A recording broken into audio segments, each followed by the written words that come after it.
Hello, ഇന്ന് നമ്മുടെ നിച്ചുവിൻ്റെ കാതൂത്ത് കല്യാണമാണ് കേട്ടോ. അപ്പം അതിനുവേണ്ടി റെഡിയാക്കിക്കൊണ്ടിരിക്കുകയാണ് ഞാൻ. അപ്പോൾ നിച്ചു കൂലിയൊക്കെ കഴിഞ്ഞു, ഡ്രസ്സ് ചെയ്തുകൊണ്ടിരിക്കുകയാണ്. ഡ്രസ്സ് ചെയ്യാൻ നല്ല മടിയാണ്. അപ്പോൾ കളിപ്പിച്ചുകൊണ്ടൊക്കെയാണ് ഞാൻ ഡ്രസ്സ് ചെയ്യിപ്പിച്ചുകൊണ്ടിരിക്കുന്നത്, അല്ലെങ്കിൽ ആൾ നല്ല കരച്ചിലായിരിക്കും. ചേട്ടൻ റെഡിയായി താഴത്തേക്ക് പോയി, അമ്മ റെഡി ആയിക്കൊണ്ടിരിക്കുകയാണ്. അപ്പോൾ നിച്ചു റെഡിയായിട്ട് വേണം, എനിക്ക് ഹെയർ സ്റ്റൈലും കൂടി ചെയ്താൽ മതി. ഞാൻ ഡ്രസ്സൊക്കെ ചെയ്തിട്ടുണ്ട്. ഇപ്പോഴും കൺഫ്യൂഷൻ എന്താണെന്ന് വെച്ചാൽ എവിടെ കാത് കുത്തും എന്നുള്ളതിൽ ഇപ്പോഴും ഒരു ക്ലാരിഫിക്കേഷൻ വന്നിട്ടില്ല. ഞങ്ങൾ ആദ്യം വിചാരിച്ചു ഭീമയിൽ പോയിട്ട് നോർമൽ കാത് കുത്ത് അവിടെ ജ്വല്ലറിയിൽ ചെയ്തു തരുമല്ലോ, അപ്പം അങ്ങനെ ചെയ്യാമെന്ന് ആദ്യം വിചാരിച്ചിരുന്നു. പിന്നെ സെക്കൻഡ് ഓപ്ഷൻ ഞങ്ങൾക്ക് ആസ്റ്ററിൽ പോയിട്ട് അവിടെ ഡോക്ടറിൻ്റെ ഇതിൽ നമുക്കിപ്പോൾ കാത് കുത്തുന്ന സൗകര്യം ഉണ്ടല്ലോ, അപ്പം അങ്ങനെയും ചെയ്യാമെന്ന് വിചാരിച്ചു. അപ്പം ആദ്യം ഞങ്ങൾ വെച്ചു ആസ്റ്റർ എടുക്കാമെന്ന്, പിന്നെ ഭീമ എടുക്കാമെന്ന്. അതേപോലെ എല്ലാവരും പറഞ്ഞു ഭീമ മതി എന്ന് പറഞ്ഞു. അതിന് ഭീമയെ പോകുന്ന വെച്ചാൽ അവിടെ എല്ലാവരും വിളിച്ച് സെറ്റ് ചെയ്ത് വച്ചേക്കണം. പക്ഷെ ഇന്നലെ രാത്രി നീച്ചു ഭയങ്കര കരച്ചിലായിരുന്നു. അപ്പം ഞങ്ങൾ പിന്നെയും ഡൗട്ടായി, ഇത് കുത്തിക്കഴിഞ്ഞാൽ പിന്നെ കരച്ചിന് പോലെ. നിച്ചുവിൻ്റെ സ്വഭാവം അനുസരിച്ച് നിച്ചുവിന് കരച്ചിൽ കൂടുതലാണല്ലോ, വാശിയും കരച്ചിലും. നമ്മളെ കൊണ്ട് ഹാൻഡിൽ ചെയ്യാൻ പറ്റുമോ, നമുക്കത് കണ്ടുകൊണ്ടിരിക്കാൻ പറ്റുമോ എന്നൊക്കെ ഉള്ള ഡൗട്ടാണ് ഞങ്ങൾക്ക്. അപ്പോൾ അമ്മയോട് വെച്ചപ്പോൾ അമ്മ പറഞ്ഞു നിങ്ങളുടെ ഇഷ്ടം പോലെ ചെയ്യുമെന്ന്. അപ്പം ഞാനും ചേട്ടന് ഇങ്ങനെ ഡൗട്ട് അടിച്ചിരിക്കുക. അപ്പം ഞാൻ ഇടയ്ക്ക് പറയും ഭീമയെ പോകുന്നു, അപ്പോൾ ചേട്ടൻ പറഞ്ഞാൽ ആൾക്കാന്ന് ഭീമ പിന്നെ ആസ്റ്റർ അങ്ങനെയാണ്. അപ്പം ഞങ്ങൾക്ക് രണ്ടും കൺഫ്യൂഷൻ അടിച്ചടിച്ച് ഇതുവരെയായിട്ട് ഞങ്ങൾ സെറ്റ് ചെയ്തിട്ടില്ല എവിടേക്കെന്ന്, റെഡി ആയി വച്ചേക്കുക. അവസാനം ചേട്ടൻ പറഞ്ഞാൽ നമുക്ക് രണ്ടും കൽപ്പിച്ച് ഭീമയെ പോകാം എന്ന് പറഞ്ഞു. അതിനിപ്പോൾ അമ്മയോട് ഭീമ പോവാം അമ്മയെന്ന് പറഞ്ഞാൽ അപ്പം അമ്മയ്ക്ക് അപ്പം കരച്ചിൽ അവൾക്ക് സഹിക്കുമോ എന്നൊക്കെ. അപ്പം ഞങ്ങൾക്ക് പിന്നെയും ഡൗട്ട്. ഞങ്ങൾ രണ്ടു മനസ്സിലാണ് ആ തീരുമാനം എടുത്തത്. അപ്പം ഞങ്ങൾ പിന്നെയും ഒന്നും കൂടി റീതിങ്ക് ചെയ്തു. അപ്പം അമ്മ പറഞ്ഞു തന്നാൽ നിങ്ങളുടെ ഇഷ്ടം പോലെയെന്ന് പറഞ്ഞിട്ടും അമ്മ ഭീമ എന്ന് പറയുമ്പോൾ അമ്മയ്ക്ക് ടെൻഷനാണ്, പറ്റുമോ എന്നുള്ളത്. എന്നാൽ ആസ്റ്ററിൽ പോവാന്ന് വെച്ചാൽ ആസ്റ്ററിൽ വേണോ എന്നുള്ള കൺഫ്യൂഷനും ഉണ്ട്. പിന്നെ 10 days കഴിഞ്ഞാൽ മാത്രമേ നമുക്ക് റിങ് ഇടാൻ പറ്റുള്ളൂ. അപ്പം നമ്മൾ തന്നെ ഇടണം. അപ്പം ആ സമയത്ത് അവൾക്ക് അറിയുമോ എന്നുള്ളത് നമുക്കറിയില്ല. ആ ടെൻഷൻ വേറെ. ഈ സമയത്ത് വേദന അറിഞ്ഞ് കമ്മലിട്ട് കഴിഞ്ഞാൽ പിന്നെ നമുക്ക് അതിൻ്റെ ടെൻഷൻ ഇല്ലല്ലോ. പക്ഷെ ഇവളുടെ കരച്ചിൽ എങ്ങനെ കണ്ടു നിൽക്കും എന്നുള്ളൊരു വിഷമം. അങ്ങനെ ഞങ്ങൾ ലാസ്റ്റ് ആസ്റ്ററിന് തീരുമാനിച്ചു. എന്തെങ്കിലും ആവട്ടെ, കൊച്ച് കരയണ കാണണ്ട, അവർ മരയിപ്പിച്ചിട്ട് അവിടെ ചെയ്യുള്ളൂ എന്ന് പറഞ്ഞു. അപ്പം അങ്ങനെ സമാധാനത്തിൽ ഞങ്ങൾ ആസ്റ്റർ സെലക്ട് ചെയ്തു. അപ്പം ഇപ്പോഴാണ് ഡിസിഷൻ എടുത്തത്. അപ്പം ചേട്ടൻ താഴെ പോയിട്ട് അമ്മയോട് പറയാൻ വേണ്ടി പോയിക്കാണ്, അമ്മ ആസ്റ്ററിലേക്ക് തന്നെയാണ് പോണതെന്ന്. എന്തായാലും റെഡി ആവണേക്ക് മുമ്പ് തീരുമാനിക്കാമെന്ന് വിചാരിച്ചുകൊണ്ടിരുന്നത്. അപ്പം ആസ്റ്ററിലേക്കാണെന്ന് പറഞ്ഞ് ഞാൻ റെഡിയാക്കിക്കൊണ്ടിരിക്കുകയാണ്. അപ്പം ടൈമിന് നമ്മൾ ENT ഡോക്ടറിന് അപ്പോയിൻമെൻറ്റ് എടുത്ത് വെച്ചിട്ടുണ്ടായിരുന്നു. അപ്പോയിൻമെൻറ്റ് ക്യാൻസൽ ചെയ്യാൻ ബുദ്ധിമുട്ടില്ലായിരുന്നു. ഒരു അപ്പോയിൻമെൻറ്റ് എടുത്ത് വെച്ചിട്ടായിരുന്നു എങ്ങാനും ഡിസിഷൻ മാറ്റിയാലോ എന്ന് വിചാരിച്ചിട്ട് എന്നിട്ട് ഭീമയിൽ അവരെ വിളിച്ചും സെറ്റ് ചെയ്തിരുന്നു. രണ്ടും ഒരേ രീതിയിൽ തന്നെ പ്രൊസീജിയർ ചെയ്തുകൊണ്ടിരിക്കുന്നുണ്ടായിരുന്നു. പക്ഷെ അവസാനം ഞങ്ങൾ ആസ്റ്ററിനെ സെലക്ട് ചെയ്തു. ഞാൻ നിച്ചുവിനെ റെഡിയാക്കിക്കൊണ്ടിരിക്കുകയാണ്. ഫൈനലായി. ഇനി എനിക്ക് മുടി കെട്ടണം. അപ്പോൾ ചേട്ടൻ്റെ നിച്ചുവിനെ ഏൽപ്പിച്ചിട്ട് വേണം എനിക്ക് മുടി കെട്ടാൻ. അപ്പോൾ താഴെ കൊണ്ട് നിച്ചുവിനെ കൊടുക്കണം. ആള് എവിടേക്കാന്ന് അറിയില്ലല്ലോ, പാവം. അങ്ങനെ നിച്ചു റെഡി ആയിട്ടുണ്ട്. ഇപ്പം ചിരിച്ച് കാണിക്കുകയാണ് ആൾക്കള്ളിപ്പെണ്ണെ. തിരിച്ചു വരുമ്പോൾ എന്താകാവോ അറിയില്ല. റെഡി ആയി കഴിഞ്ഞു. അപ്പം പോകുകയാണ് ആസ്റ്ററിലേക്ക്.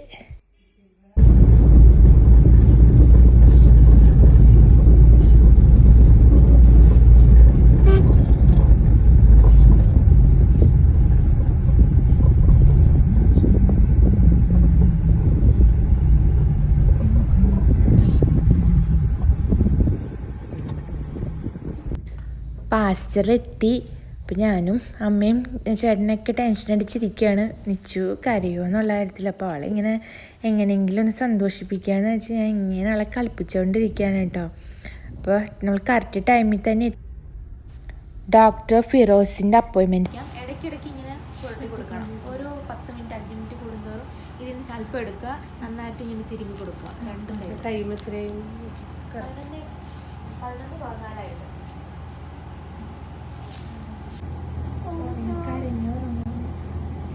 ഉറക്കത്തിന് പറഞ്ഞ എന്താണ് തലയണയിലേക്ക് ഇട്ട് ആട്ടിയാലാണ് ഉറങ്ങുന്നത്. ആട്ടനോ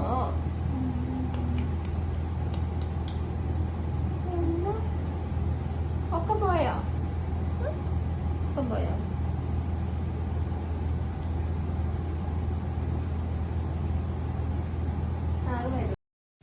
അപ്പം മരയിപ്പിക്കാനായിട്ടൊരു ഓയിൻമെൻറ്റ് പറ്റിക്കൊണ്ടിരിക്കുകയായിരുന്നു. അപ്പോൾ 1 hour കഴിഞ്ഞു. 1 hour കഴിഞ്ഞപ്പോൾ അവർ കാതുകുത്താനായിട്ട് വിളിച്ചു. അപ്പോൾ നമുക്കൊരു മുഹൂർത്തമൊക്കെ ഉണ്ടായിരുന്നു കേട്ടോ.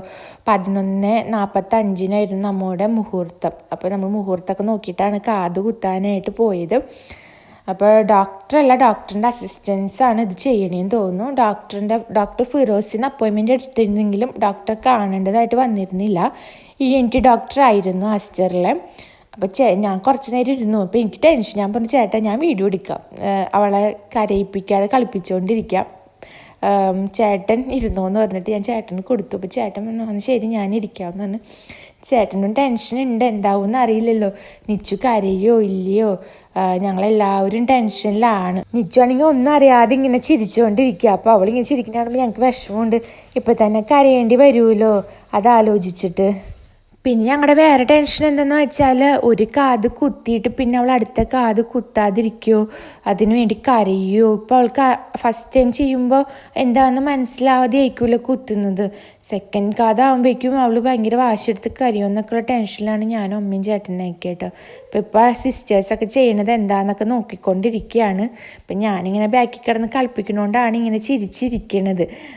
ഇപ്പോൾ സിസ്റ്റേഴ്സ് ഇങ്ങനെ വന്നിട്ട് ഇപ്പോൾ കുത്താനായിട്ട് തുടങ്ങുകയാണ്. അപ്പോൾ എന്നെ നോക്കാനാണ് ഈ പറഞ്ഞുകൊണ്ടിരിക്കുന്നത്.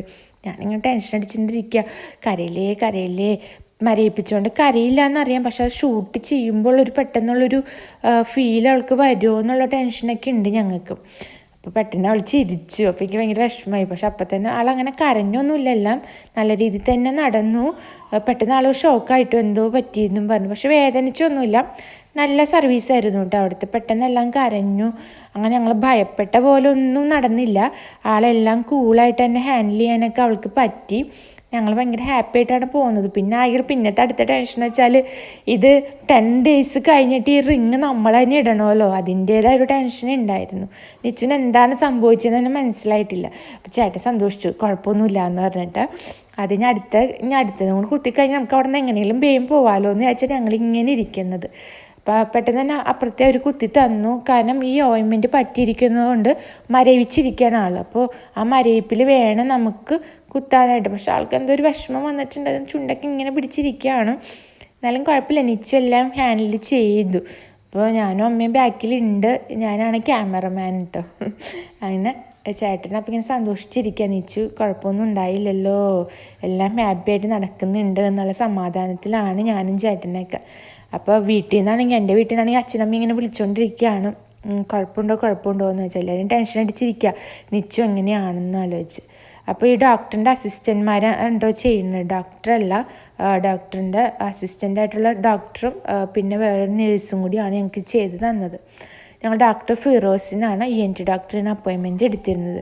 സെക്കൻഡ് ആയപ്പോഴേക്കും ആൾക്ക് കരച്ചിലായി, ആൾക്ക് വിഷമമാവാൻ തുടങ്ങി.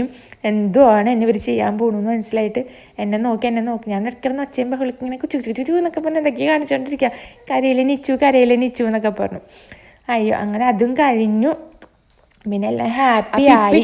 തരുന്ന റിങ് എന്ന് പറഞ്ഞാൽ അവിടുത്തെ ഹോസ്പിറ്റലിൽ നിന്ന് ഇട്ടുതരുന്ന ഒരു റിങ് ആയിരിക്കും, ഗോൾഡ് റിങ് ആയിരിക്കില്ല. ഇപ്പം 10 days കഴിഞ്ഞിട്ട് നമ്മൾ ഗോൾഡ് റിങ് നമ്മൾ തന്നെ ഇടണം, അങ്ങനെയാണ് കേട്ടോ പ്രൊസീജിയർ.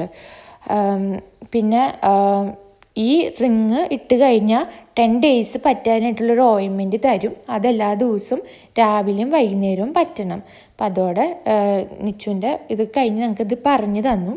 അപ്പോൾ ചേട്ടൻ അമ്മയും കൂടിയും അവിടെ കുറച്ച് പേയ്മെൻറ്റും കാര്യങ്ങളൊക്കെ ചെയ്യാനുണ്ടായിരുന്നു. നിച്ചുവിന് ഉറക്കത്തിൻ്റെ ടൈം ആയതുകൊണ്ട് ഞാൻ നേരെ കാറിൽ വന്ന് തന്നെ കാറിലാക്കിയിട്ട് ചേട്ടനും അമ്മയും കൂടി അങ്ങോട്ടേക്ക് പോയി. ഞാനിവിടെ നിച്ചുവിനെ ഉറക്കി ഇവിടെ പാർക്കിങ്ങിലാണ് കേട്ടോ. അപ്പോൾ ആദ്യം ENT ഡോക്ടറിൻ്റെ പേയ്മെൻറ്റ് മാത്രമേ നമ്മൾ അടച്ചിട്ടുണ്ടായിരുന്നുള്ളൂ. ഇപ്പോൾ സർവീസ് ചാർജും പിന്നെ ഈ റിങ്ങിൻ്റെ ക്യാഷും കൂടിയും എക്സ്ട്രാ പേ ചെയ്യേണ്ടി വന്നു. ടോട്ടൽ എന്തോ 1000 rupees എബോ എന്തോ ആയുള്ളൂ. അടുത്ത സർവീസ് വളരെ നല്ല സർവീസായിരുന്നു. എല്ലാം പെട്ടെന്ന് തന്നെ കറക്റ്റ് മുഹൂർത്തത്തിൽ തന്നെയൊക്കെ ചെയ്യാൻ പറ്റി. അങ്ങനെ നിച്ചുവിൻ്റെ കാതുകുത്ത് കഴിഞ്ഞു. ഇനിയിപ്പോൾ അവർ വന്നു കഴിഞ്ഞാൽ ഞങ്ങൾ വീട്ടിലേക്ക് പോകും. Okay, by.